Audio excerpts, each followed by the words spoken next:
Now, areas where we need not speculate are the varieties of ways people employed these pharmaca in magic, or what I call the Pythiagenic tradition.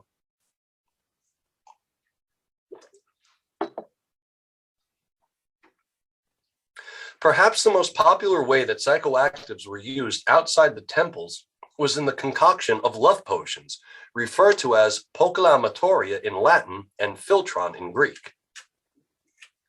Love potions were what the ancients would call recreational drugs. The drugs were largely used to attract or keep a lover. So, for example, wives would give their husbands love potions that would both intoxicate him and stimulate his passions. The man would become both addicted to the potion and the supplier and keep him coming back for more. But the practice had its downside. And once again, Plutarch gives us insight. He writes that the potions so deteriorated the spouses that they became, and I quote, dull-witted, degenerate fools. Close quote. This probably has to do with the opium and mandrake usually found connected to these spells. Prolonged use of either in high doses can have damaging effects on the mind and body. Even early Christian writers agreed with this. The 4th century church father, now Saint Basil, condemned women for working witchcraft against their love interests, saying, "If anyone has concocted some magic philter for some other reason and then causes death, I count this as intentional." Women frequently endeavor to draw men to love them by incantation and magic knots and give them drugs which dull their intelligence. Such prohibitions would even find censure in early biblical commentaries. Living around the same time as Basil, John Chrysostom, who I mentioned a moment ago, he theorized that the serpent in the Garden of Eden had actually given Eve some kind of psychedelic potion that inebriated her, and that's why she ate the forbidden fruit. Maybe it was a cannabis potion and she got the munchies, who knows? The Greek magical papyri features a complex love spell called the Sword of Dardanos that incorporates both ancient Grecian and Jewish magic and a long prayer to Aphrodite, and was designed specifically for a male magician, not musician, although maybe he was a musician too. It also involves ingesting a lot of opium. The formula instructs the magician to find a magnetic stone and carve a scene of Aphrodite sitting on top of Psyche. Above her head, the magician should write Akmaj Rar Pepesi. I have no idea what that means. Below Aphrodite, he should scrawl an image of Eros standing on the vault of heaven and holding a burning torch that burns Psyche. On the other side of the stone, the magician must draw a scene of Psyche and Eros embracing each other with a series of lowercase s's under Eros's feet and a series of capital E's under Psyche's feet. The stone should be placed in the mouth of the magician as he says a long spell, which is, quote, "I call upon you, author of creation, turn the soul of her," and then he says her name, "to me," and then he says his name, "so that she may love me, so she may feel passion for me, so that she may give me what's in her power.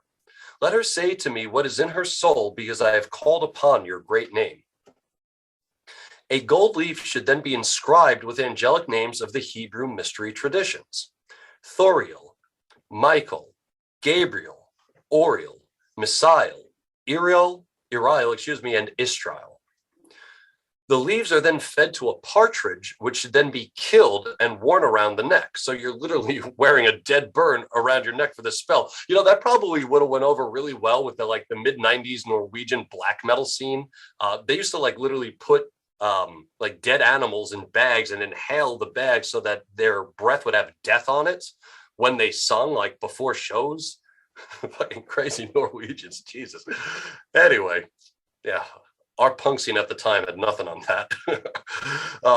Anyway, the magician is now ready to ingest the Pythiagenic potion, both through burning the pharmacon as incense and then drinking a magical concoction composed of the same ingredients. Those ingredients being manna, whatever that was, and 4 drams each of storax, opium, and frankincense, and half a dram of dried fig. And I just want to say something real quick. A dram is roughly like 3.30 grams. So 4 drams of opium, that's over 14 grams of opium. That is a lot of opium. Anyway, the magician has now transformed, at least psychologically, into the likeness of the god whom the object of his affection worships. So let's just say, for example, if his love interest worships Dionysus, doing this ritual he'll put on the likeness, energy, overall vibe of Dionysus. If she happens to worship Apollo, the spell will put on, the overall vibe of Apollo, and so on. The magician is then to go to her house and say a prayer, then return home, burn more of this incense, which again includes opium, and set the dinner table for his expected guest. It's a wonder how this guy was able to stumble through the streets of his village on 14 grams of opium to go say this prayer at this woman's house. It's amazing. Talk about a tolerance. Now, in other instances, the pharmacon was not in principle supposed to be ingested by the spellcaster, but rather by their target. In Theocritus's classic poems about rustic life called the Idylls, written around the 3rd century before the Common Era, we read the lyrics of the spell from his second idyll titled Pharmakeia. The spell shows us how Theocritus understood magic in his own day, though he was not a magician himself. One of the characters, Psykydelik, is a young woman desperate to keep the affections of her lover, Delphus. To do so, she uses magic.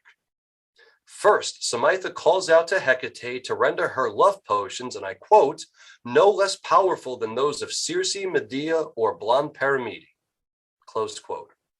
She charms herself with fumigations, throws symbolic ingredients like barley and bay leaf onto the fire, and the classic, though obscure, sex magic pharmacon, hippomanes, I'd mentioned earlier, onto the blaze, which she calls a fire filter. Or rather, I should say, Theocritus calls it a fire filter. Only Psykydelik intends to direct the oncoming madness brought about by the burning hippomanes, not to herself, but rather to her lover, Delphus. She calls out, hippomanes makes every filly, every flying mare run a raving in the hills. In like case, Delphus, may I see I coming to my door, like one that is raving mad.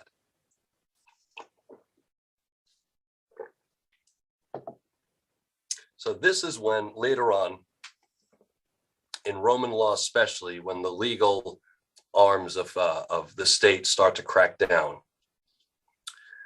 While we do not know what hippomane was, other substances like mandrake and hemlock are mentioned specifically in the 81 BCE law of the Roman general Sulla.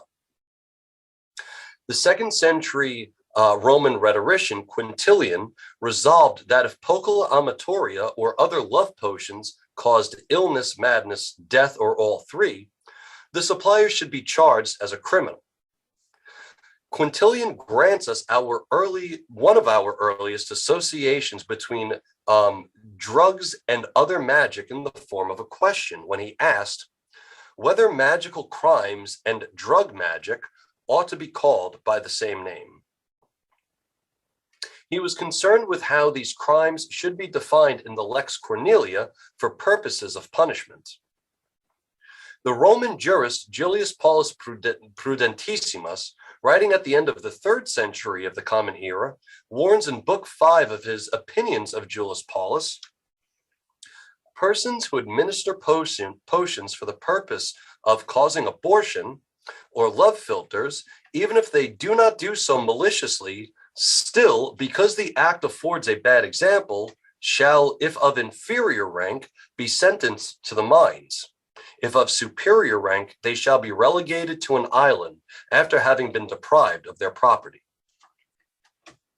We meet the nascent stages of the emerging psychedelic witch in Paulus's Opinions For under the same section that deals with love potions, he condemns, and I quote, those who celebrate or cause to be celebrated impious or nocturnal rites, so as to enchant, bewitch, or bind anyone. The penalty is severe. Perpetrators were to be crucified or fed to wild beasts.